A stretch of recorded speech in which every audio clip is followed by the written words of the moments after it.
All right, let's get you over to the Statehouse now, where lawmakers are now considering some changes for how and when students are expelled from school. A bill at the Statehouse would clarify how a student can be expelled for bringing a gun to school and create a more uniform procedure if the worst should happen. Josie Frost has the latest from the Statehouse. Josie.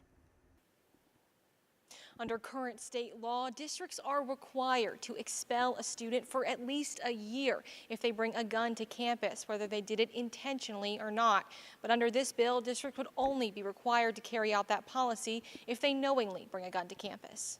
Regardless of you could have gone duck hunting last Friday, you put your shotgun in the trunk, you came home for the weekend, you show up on Monday morning, the dogs are going through the parking lot at the school, they locate the shotgun. It's obvious that this was not a school shooting. Lawmakers say this bill clarifies that students face a 1-year expulsion for bringing a gun to school, but only if they did so knowingly, not by accident.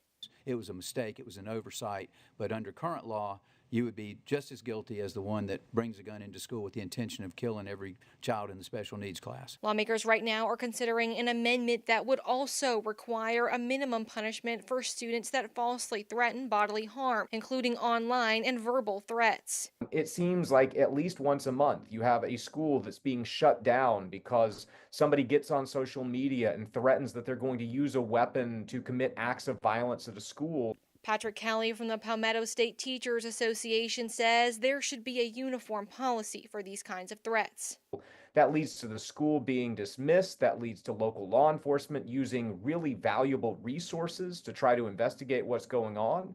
And in some cases, it results in students missing additional days of schools because families don't feel safe sending their kid back. The bill would also say any expelled students wouldn't be allowed to set foot on campus, including any after-school activities. Now, lawmakers right now are still debating that proposed amendment to the bill. Right now, it's still in committee and hasn't been advanced to the Senate floor yet. Reporting at the State House, Josie Frost, News 19, WLTX. All right, Josie, thank you so much.